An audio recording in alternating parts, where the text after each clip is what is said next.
Olá pessoal, você está entrando aqui na TV Mundi, num programa onde o normal é ser diferente. E onde aqui é normal ser paranormal. Totalmente normal, Katia Gaia. E falando em paranormalidade, estamos aqui com uma das mais belas mulheres da TV brasileira. Inteligentíssima, plugada em espiritualidade e apresentadora, comunicadora. Estamos aqui com a nossa querida amiga, irmã de alma, irmã de jornada, Nani Venâncio. Uma honra, Nani, estar com você, viu, hein? Nani? Eu Está disse do outro que você lado da estaria. câmera, agora é diferente. Muito bom, muito obrigada Uma pelo honra convite. enorme, viu, Nani? Obrigada a vocês pelo convite. Nani, conta um pouquinho da sua trajetória, quando aconteceu aquele problema que você teve de saúde, que você teve um EQM. Como é que foi? Bom, faz 2 anos e 7 meses atrás, mais ou menos, acho que estou até meio perdida já no tempo, viu? Depois de uma experiência dessa. Tudo aconteceu quando a minha filha estava com 2 semanas de vida. Aí eu senti muita dor de cabeça e amamentando, eu de repente fui socorrida, não lembro, aí é que começa a história. Eu tive 2 AVCs. Na verdade, eu tive AVC e uma trombose cerebral hemorrágica enorme. Então eu fui socorrida, mas não lembro nesse momento quando eu fiquei cega. A única coisa que eu descobri é que eu fiquei cega na hora, não lembro de ser socorrida, não lembro de entrar em hospital, não lembro de estar na UTI, não lembro de estar operando. Acordei dias depois. Tudo que eu lembro é o que eu vivenciei este período que eu estava em coma e o tempo da cirurgia. E é muito estranho a gente falar assim, porque as pessoas não acreditam, até mesmo você tem que tomar cuidado com as pessoas, o que você fala para as pessoas que possam entender. Mas, gente, quando você passa uma experiência de quase morte, as pessoas, todo mundo, eu tenho certeza que você que está aí, que é plugado em espiritualidade, que já passou, já vivenciou isso, ou já leu, que o mais importante também é buscar informações, todo mundo fala das mesmas situações. É uma enfermeira que, por exemplo, tinha uma enfermeira que cuidava de mim todas as madrugadas, 3 horas da manhã, era o horário. Eu sabia que era 3 horas porque eu sabia que era madrugada. Uma enfermeira carioca. E essa enfermeira a gente conversava, ela penteava meu cabelo, jogava meu cabelo, penteava, desembaraçava meu cabelo, conversava comigo, cuidava de mim. Conversávamos sobre o Rio de Janeiro, que eu morava no Rio, 20 anos atrás. Olha Aí só. ela, toda noite a gente conversava, falava do Rio, falava dos lugares que frequentava. Aí quando, essa é uma das coisas para fixar para vocês, quando eu voltei, né, um mês depois, quando eu estava saindo do hospital, eu queria na verdade, os contatos da enfermeira, o nome da enfermeira que cuidou de mim na madrugada, porque eu criei uma afinidade com ela toda madrugada, eu queria mandar para ela um presente, queria mandar flores ou chocolates, alguma coisa. Eu falei assim, eu queria o nome daquela enfermeira carioca que cuidava de mim nas madrugadas. Aí ela falou para mim assim, mas nós não temos nenhuma carioca na equipe. Eu falei, claro que tem. A enfermeira que fica comigo. E nisso eu tinha perdido 19 quilos. Correto. Eu não conseguia, eu desaprendi até andar. Então eu falei assim, não, aí eu insisti, falei assim, claro, aquela que fica comigo todas as madrugadas. Ela é a de turno da madrugada. Ela falou assim, não, querida, nós não temos nenhuma enfermeira carioca e nós não temos, principalmente nesse turno, nós não temos na equipe nenhuma carioca. Aí eu falei para minha irmã assim, falei, Joana, tem. Ela penteia meu cabelo, ela estava penteando meu cabelo, eu sei que eu deitava no colo dela, ela penteava meu cabelo e a gente ficava conversando. Aí a minha irmã olhou para mim e falou assim, Nani, não fala nada não, espera um pouquinho. Aí eu falei, por quê? Ela falou, Nani, porque a sua cabeça embaixo está toda raspada para a cirurgia, porque abriu a sua cabeça e você está toda enfaixada, Olha você só, não está com hein? cabelo. Aí eu parei assim, eu fiquei analisando, ela falou assim, é melhor você não falar não, porque como você fez uma cirurgia na cabeça, de repente eles podem achar que você não está bem. Aí eu ainda insisti, falei assim, mas Joana, a janela, ela abria a janela. Como que não? A janela enorme, um janelão assim. Eu escutava o barulho até dos carros lá fora e a gente batendo papo. Ela falou, Nani, pelo amor de Deus, não fala mais nada, minha irmã. Que janela? Você está numa UTI, não tem janela. Que interessante, hein, Nani? Aí eu falei assim, essa é uma das coisas. Aí ela falou assim, não fala mais nada. Eu falei, tá bom. Aí depois, quando eu voltei para casa, eu falei nesse momento, já tive essa decepção de não encontrar a enfermeira que era tão querida para mim e de saber que ela era uma enfermeira do astral. Que bacana. Aí, quando eu voltei para minha casa, isso ainda fiquei em casa com home care, né, com todo toda aquela coisa de hospital, junta médica, com tudo. Aí eu lembrei que quando eu estava no período, eu acho que era no momento da cirurgia, que eu acho que era no momento da cirurgia que era para eu desencarnar. Eu tenho essa sensação, certo. Porque tinha uma luz verde, da cor que vocês têm aqui do cenário, uma luz verde muito forte, que ficava na altura de uma porta, do lado direito, essa luz, e ela circulava, circulava, circulava. Era energia, eu sabia que era energia. Mas a gente, para analisar, é uma luz, mas circulava, aquilo movimentava. Aí tinha uma voz. E a voz falava para mim o tempo todo, assim, de 10 em 10, 15 em 15 segundos. Era uma coisa insistente, assim. Eu acho que era para eu não dormir. Ela não me deixava dormir. Se eu dormisse, você podia desencarnar. Eu desencarnava, né? Então a voz falava assim. Isso eu todo entubado. Você imagina com 2 AVCs, com a cabeça, 19 horas de cirurgia, 3 horas só para serrar minha cabeça, para abrir a cabeça, foram 3 horas serrando. Então, era uma situação difícil. E nesse tempo a voz falava assim para mim: olha aqui. Aí eu ficava olhando, né? Não entendi o que estava acontecendo. Inspira, respira. Isso vai te fazer bem. Aí não dava 10 segundos, gente. Era o tempo de eu não poder... Eu tinha a sensação que eu começava a fechar os olhos, a voz, olha aqui, aí eu ficava assim. Olhando aqui, você não vai sentir dor. Não deixa de olhar aqui. Concentra. Olhando aqui, isso vai te aliviar. Eram essas 3 frases, mas constantemente, Cris. Constantemente, de 10 em 10 segundos. Essa voz não me deixava dormir. Porque quando eu sentia que eu estava amolecendo, a voz falava, olha aqui, aí eu tinha que fazer assim, puxar, tentar forçar os olhos para encarar aquela luz. E a voz insistente, era essas 3 coisas, ela não mudava o que ela falava.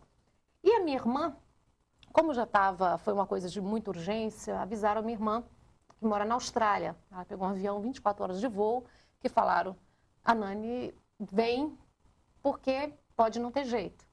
Vem para cá agora, a minha irmã. E aí a minha irmã, quando estava junto lá na UTI, ela achou estranho, porque ela vivenciou isso de ver que mesmo entubada, com todos os tubos, onde eu tinha uma veia, eu tinha um cano, gente, pendurado. Então, assim, é horrível. E diz que quando você tem AVC, você fica toda preta, toda roxa, inchada, que é uma cena horrível. E o que ela achou estranho é que mesmo eu entubada, eu estava inspirando e fazia um movimento.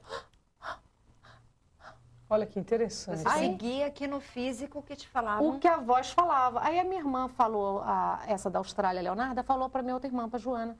Falou assim, por que a Nani está assim? Não estou entendendo. Aí a minha outra irmã falou assim, será que ela não está tentando se defender, se proteger de alguma coisa? Interessante, hein, Nana? É complicado, gente. As pessoas, assim, quando vivenciam... E uma das coisas mais fortes que eu trouxe de lá, a gente tem que falar que trouxe porque eu trouxe. São vivências que eu vou ter até o resto da minha vida. E fale quem quiser falar, o que quiser falar, e eu espero que você nunca passe por isso, porque se você passar por isso, você está com um pé no céu e um pé na terra. Mas que quando eu estava na cama, assim, eu tinha a sensação que eu estava deitada numa cama, uma das coisas que é bom lembrar, você não sabe nem o que você é. Interessante. Você não sabe o que você é, Kátia. Você não sabe, eu não tinha noção. Imagina, eu tenho uma filha hoje vai fazer de 16 anos, estava com uma filha de 12 dias, né? Eu não lembrava, eu não sabia que eu tinha filha, eu não sabia que eu era mãe, eu não sabia que eu era nani, eu não sabia que eu era mulher, eu não sabia que eu era gente. Você não sabe o que você é. Você é um nada, você é uma coisa neutra. Que interessante. Aí, você não tem a sensação assim, sou gente, nossa, está acontecendo. Você não tem, em nenhum momento, é como se você fosse muito insignificante. Como se você fosse uma pedrinha, um grãozinho de areia nesse universo nosso todo. Então, assim, é nada. Essa sensação eu trouxe. Assim, de estar ali, mas ao mesmo tempo não sabia nada. A única coisa, gente, olha que para uma mãe, você imagina, como mulher, eu poderia pensar em quê? Num momento desse. Vai lembrar nas filhas. Não. Eu só vi uma foto pendurada no ar. É tudo muito estranho. É a primeira vez que eu estou falando em um programa de televisão. Essa experiência, mas assim, era pendurada no ar. Não tinha parede. Uma foto antiga, daquelas fotos ovais, que se usa muito em fazendas. Uma foto que era do meu marido atual. Mas era uma foto preta e branca, muito antiga. Mas pendurada no ar. Eu olhava assim, aquela pessoa eu reconheci, mas não sabia quem era. Me fazia bem, eu olhava aquela foto assim, eu tinha a sensação que eu conhecia, mas não sabia quem era nem o que era também. E Vocês podem ir perguntando, viu, gente? É que eu estou contando para Tá vocês. tão interessante, né? Que a gente está porque eu não quero ver que babando aqui, né? Eu quero contar para vocês, porque pelo trabalho seríssimo que vocês fazem com Enigmas, eu acho bom a gente levar para as pessoas informações. Pessoas, hoje eu sei que pessoas estão passando por isso. Com certeza. Eu estou com meu afilhado Pedro Leonardo, que está em coma há muitos dias. E que eu estou buscando ele o tempo todo, todas as noites eu peço em oração que ele volte, que ele não conseguiu despertar. Uma pergunta, Nani, antes da gente encerrar esse bloco, porque é importante. Quando uma pessoa fala com uma pessoa que está em coma, como aconteceu com você, você conseguiu ouvir ou não? Você escuta algumas coisas. A única coisa que eu lembro que eu escutei era uma voz de uma mulher, que eu tenho certeza que era de alguma enfermeira. Eu escutei assim, nossa, tadinha, ela é tão linda, que dó. Nem o médico acredita, só um milagre. Olha só. Então, quer e dizer, o milagre está aqui, né, gente? não fale quando uma pessoa está em coma, não fale quando uma pessoa Fale coisas tá nessa boas, situação. não é? Dê incentivo como você tem feito no caso do Porque Pedro. a gente escuta, algumas coisas a gente Escuta, né? escuta. Olha, que interessante. Infelizmente, a gente tem que ir para o próximo bloco, gente. Mas Nani Venâncio, uma das maiores apresentadoras da Rede Brasil de TV e do Brasil, né? Maravilhosa, nossa amiga e belíssima. Com a moratória existencial aqui, graças a Deus. Vocês Obrigado, querem, até o próximo bloco. Vocês querem mandar a sua mensagem? enigmas@tvmundi.com.br. Já voltamos.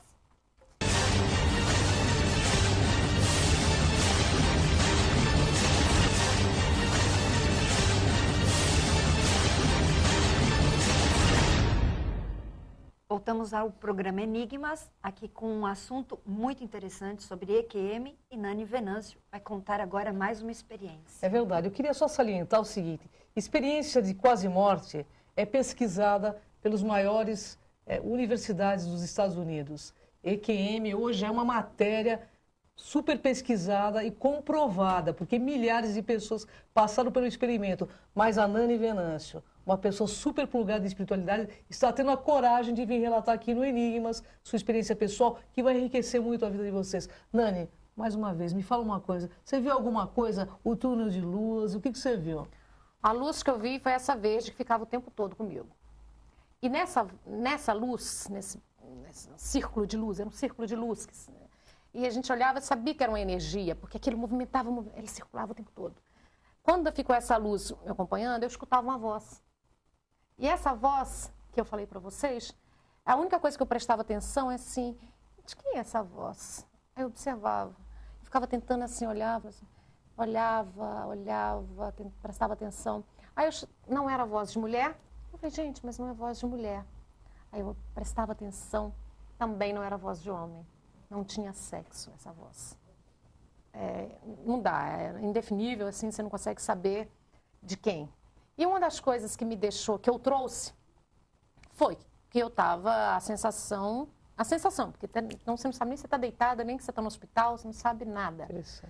É que eu olhava e de repente eu escutava passos, fazia assim, muitos passos, barulho. Aí eu olhei, vi um grupo de umas 30 pessoas, 30, 40, essa sensação que eu tinha.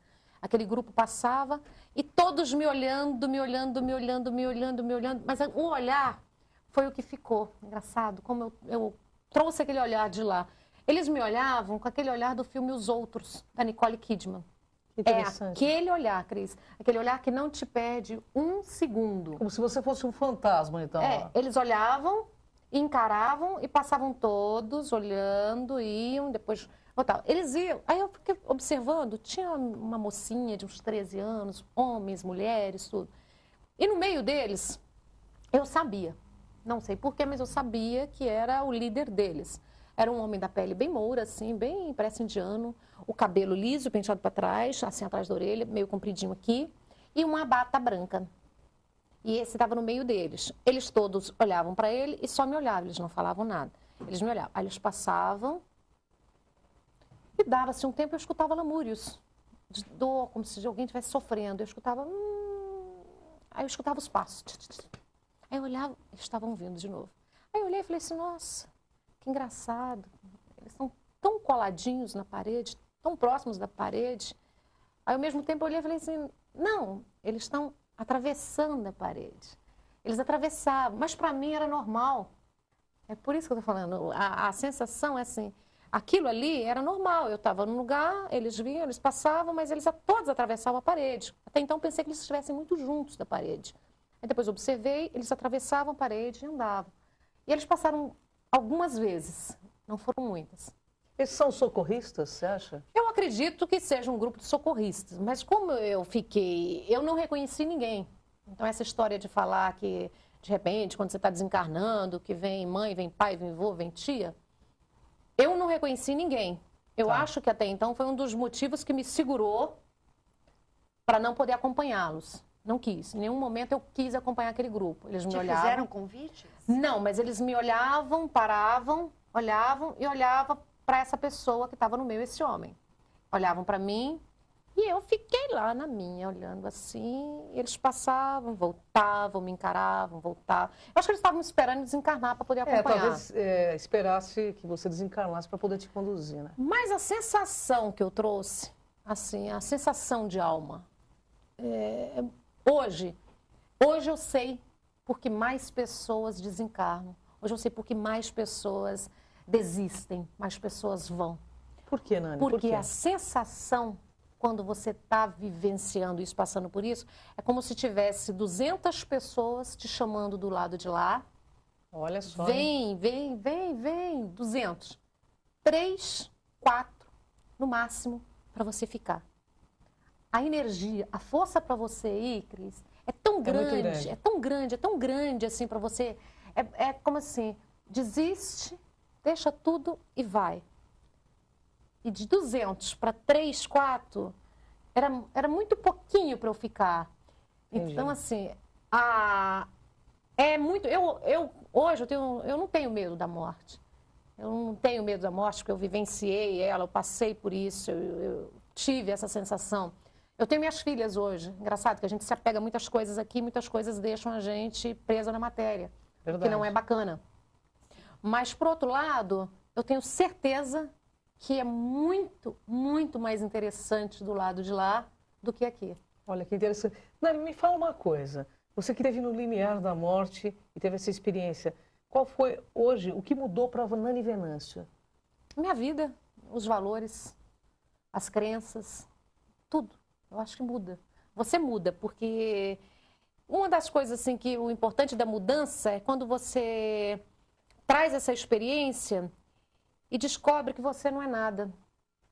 Então, assim, por que as pessoas têm tanta arrogância? Por que as pessoas insistem em tantas coisas que estão aí deixadas por lado? Por que tanta falta de amor, gente? Por que tanta falta de amor ao próximo, ao seu do lado? Então, essa sensação foi uma das coisas que eu acho que, quando eu cheguei, foi uma das coisas que me fez pensar. Eu parei, após uns 3 meses, assim, quando eu realmente consegui me recuperar, porque nesse processo eu desaprendi a andar, eu perdi a visão periférica do lado esquerdo, perdi 2/3 da visão total do lado esquerdo, então eu só conseguia olhar para frente, enxergar para frente. Então, para mim foi muito difícil. Imagina a pessoa alegre que eu sou, sempre feliz, sempre de bem com a vida. E com bebê? Com um bebezinho de 12 dias, não enxergando nada do lado esquerdo, não sabendo andar, com tudo. 19 quilos a menos. Eu entrei num processo que eu falei assim, eu voltei. Eu tive uma segunda chance. Se eu tivesse ido, foi a pergunta que eu me fiz. Se eu tivesse ido, o que, Nani? O que de bom? O que realmente de bom você fez pelo social, pelo um todo nesse planeta? Eu cheguei à conclusão que nada. Por mais que eu tenha feito 1 milhão de coisas, são tão insignificantes. Então eu acredito que hoje eu tenho alguma coisa aqui. Com certeza. Para poder passar, para poder ajudar. Agora, é complicado quando você volta também de uma experiência dessa. Imagina. O leque espiritual faz isso. Sim. Você vê coisas que você não via, você escuta coisas que você não escutava, você passa a ter a sensibilidade 1000 vezes mais aguçada. Como você lida com isso hoje? Porque realmente a gente que está com você no dia a dia percebe o quanto você realmente mudou nesse sentido. Kátia, é como se eu conseguisse olhar para você e enxergasse a sua alma. Mas você enxerga, já enxergava, né? Bom, fala que além de ela enxergar a alma, ela é uma pessoa extremamente generosa. Sim. E oferta para o Enigmas uma pauta Pois é. Né? É uma Mensalmente. satisfação. Estamos lá no programa e Pra nós vamos divulgar esse trabalho, aceitar né? sempre, viu? Por favor, é um prazer ter vocês, porque eu acho que pessoas, mulheres inteligentes e que levam cultura e informação para as pessoas precisam de ter não só um dia, vocês deveriam fazer isso todos os dias. As pessoas só têm a agradecer. Obrigado, Nani. Mas conta pra gente essa espiritualidade aí, como você... Kátia, muda tudo, é engraçado, é estranho a gente falar. É o primeiro programa de televisão que eu estou falando sobre isso e com certeza vai ser o único, porque eu só conseguiria dividir essa experiência com pessoas espiritualizadas, com pessoas que realmente entendem o que é essa experiência. Então não adianta você falar coisas para as pessoas que não conhecem, que não entendem, que não vivenciaram. Claro. Então, assim, como vocês são pesquisadoras, são pessoas que entendem, são pessoas sérias nisso, vocês conseguem entender porque vocês já leram praticamente matérias do mundo inteiro e de relatos de milhões de pessoas que vivenciaram verdade. a mesma coisa. Quando você volta, a sensibilidade sua é tão aguçada ao ponto de você conseguir ver o que não está aqui. É como se você tivesse... Engraçada, Márcia Fernandes é muito minha amiga, todo mundo sabe que é a maior sensitiva do Brasil. Eu escutei uma frase dela logo no início que me assustou. Eu estava no camarim, ela falou assim, Nani, eu tenho que te falar uma coisa. Eu falei, fala, minha irmã. Ela falou assim, você morreu naquele dia. O que está aqui é só o seu corpo, é como se você tivesse morrido. Você está aqui porque tá, mas o seu tempo era aquele. Você teve essa chance para continuar entre nós. Então eu achei aquilo muito estranho, aquilo dá uma mexida com a gente assim, mas... essa sensação, eu morri, o seu tempo era aquele. Você teve uma chance, mas naquele dia você morreu. Então é como se você ficasse hoje aqui na Terra, um pezinho aqui, a minha vida, eu, Nani, 8 aqui, mas ao mesmo tempo o pé direito está aqui, ou o pé esquerdo está aqui na Terra, e um está lá, com as pessoas que já foram. Então a gente tem mais acessibilidade, a gente consegue ter mais a sensibilidade de perceber quando a sua avó está mandando algum recado para você. É verdade. Aqueles que partiram. Inclusive, a Nani, eu tive experiências com a Nani, que uma hora eu vou contar aqui, inéditas. E a Nani sabe que eu sou pesquisadora. Nani, infelizmente, nossa pauta é curtinha, mas eu queria que você deixasse uma mensagem falando de 2012 e você, com toda essa espiritualidade, com toda essa bagagem espiritual, de conhecimento, autoconhecimento, você deixasse para o nosso internauta. Bom, eu só quero que 2012 seja melhor que 2011, que as pessoas não entrem em pânico e que as pessoas, ao invés de desesperar, achar que é o fim do mundo, comecem a praticar o bem. Porque 2012 é uma nova etapa, é uma nova era, uma entrada de uma nova era, que se você pesquisar e você ler, você vai ver que vai ser na segunda quinzena de junho, né, gente? É a abertura de novos caminhos, é a era do ouro. Então, assim... mas que não seja o ouro só financeiro do dinheiro, mas que seja um ouro espiritual, que você engrandeça a sua alma, que você comece a praticar já o bem. Porque eu sinto assim, o tempo está urgindo, gente. As mudanças do planeta estão reclamando. E se nós não começarmos a fazer a nossa parte e buscar, resgatar e fazermos o bem sem olhar a quem, a tendência nossa é cada vez decair no nível de evolução espiritual. E isso não pode. E uma pergunta, né? E vou deixar aqui... porque todos os dias você pode acompanhar Nani Venâncio no programa A Tarde é Show. Que é maravilhoso. Pela Rede Brasil, das 16 às 18 horas. Você também pode acessar o site da Nani, que é o Twitter, né? nanivenâncio.com.br e assistir também pela rbtv.com.br este programa maravilhoso, Rede Nacional, Twitter, Facebook e tudo mais. Você encontra a Nani. Eu sou muito internauta, adoro falar com as pessoas, eu gosto de gente. Tem muitas pessoas que gostam de muitas coisas. Muitas mulheres gostam de bolsas, de sapatos, de joias, disso, aquilo. Eu gosto de gente. Então, ó, pode me adicionar no Twitter aí, no Facebook, 4, tá, gente? Porque 1, 2, 3 já tá lotado. Olha que maravilha, eu vou adorar falar né? com vocês. E foi um prazer. Uma honra, Nani, uma honra ter enorme vocês do estar meu lado. contigo, viu? E como diz Nani Venâncio, né? É bom a gente abrir bem os olhos antes de fechá-lo, porque a vida continua, né, Nani? Só está começando, gente. Isso é só, nós estamos só num estágio, isso aqui é um tempo. Daqui a pouco é uma passagem, mas não tenha medo, não. Seja feliz hoje, porque o amanhã não existe. E o ontem já foi. E o seu tubo de luz está aqui, ó, no agora.